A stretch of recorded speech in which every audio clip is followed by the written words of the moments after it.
Session 378, Chapter 3, Verse 44.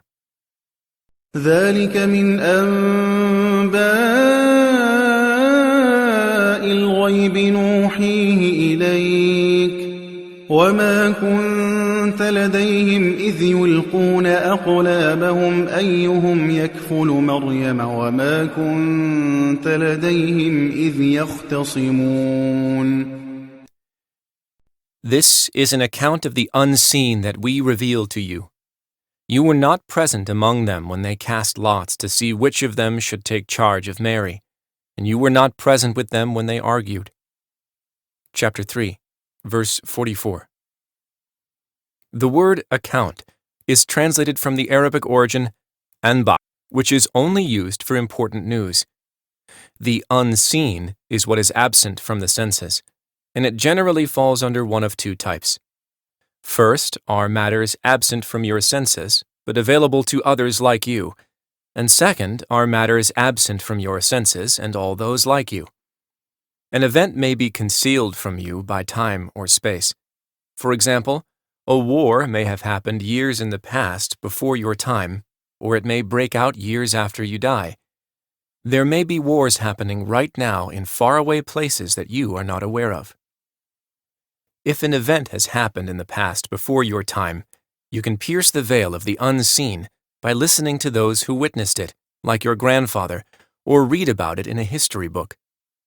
If a military officer informs you of an attack planned for next month, then the officer has also pierced the veil of the future, which is unseen for you. Lastly, devices such as satellites and televisions can show you live events happening in another country, thus piercing the unseen hidden from you by distance. The events narrated in the verse under study happened centuries before the birth of Muhammad. As all Meccans knew, our beloved prophet was illiterate, so he could not have read about these events in history books.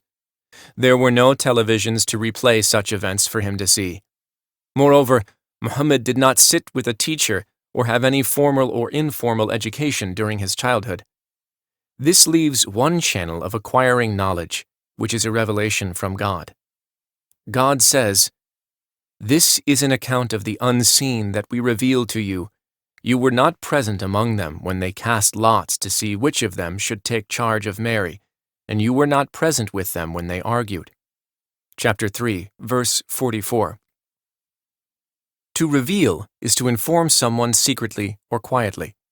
For example, when a salesperson comes to your door and you don't have time to meet with them, you might motion to a family member to let that person go. In essence, you have revealed your wishes to your family member that you did not want to see the salesman.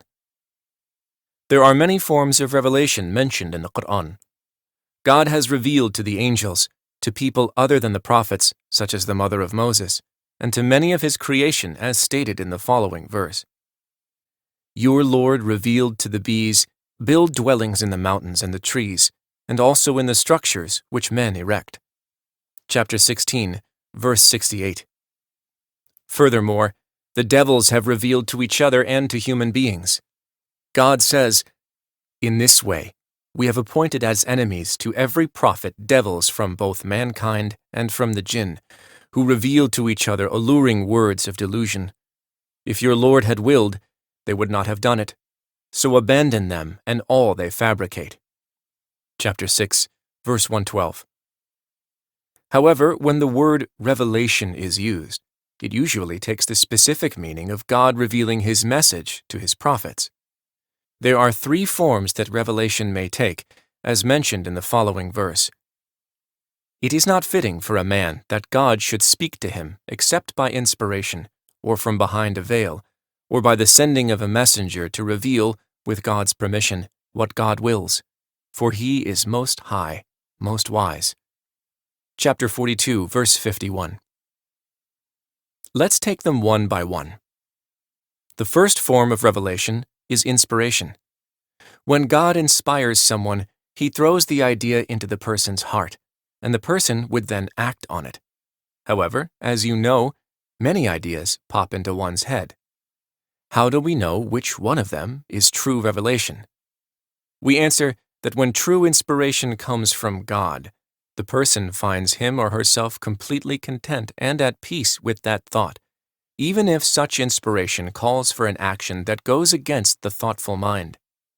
Listen to an example of this type of revelation from the Quran.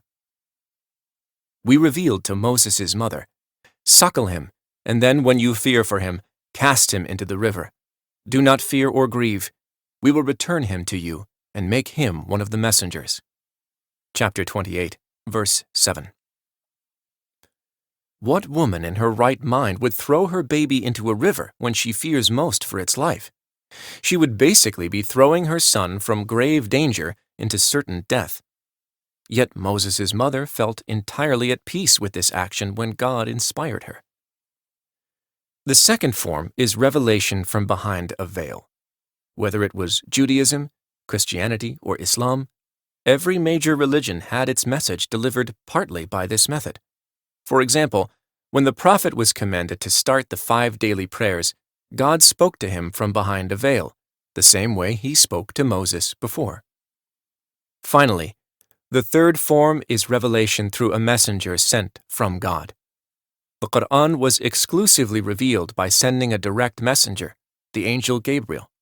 The Quran was not revealed by inspiration to the prophet, nor through direct speech by God behind a veil. The Quran was delivered solely by the angel messenger, so there would be absolutely no doubt of its origin. The prophet heard a loud noise like the tolling of a bell before the angel came and became visible to him. The presence of Gabriel would take a heavy toll on the prophet. His face would change color, and, if he were sitting next to one of his companions or resting his leg on them, they would feel the prophet's leg getting so heavy that they would describe it as a boulder. The verse continues with, "You were not present among them when they cast lots to see which of them should take charge of Mary, and you were not present with them when they argued." The village elders had gathered to discuss who would be in charge of caring for Mary. Each member was eager to take on the responsibility. The discussion went on without an agreement, and tempers flared. The leaders feared chaos, so they resorted to drawing lots. People resort to chance when they fear that making a decision would end in conflict. Drawing lots completely removes personal desires and undue influence, and leaves the final decision to God. It is said that the lots were pens used to write down the Torah. The elders cast them in the sea, then watched whose pen floated to the top and whose pen sunk. Mary would be entrusted to the person whose pen drowned. Turning to something completely out of everyone's control leaves no room for anger and resentment. Had someone taken on Mary's responsibility by force or coercion, he would have left the others with feelings of bitterness and rage. Instead, the matter is left to God's destiny, because lots have no desires.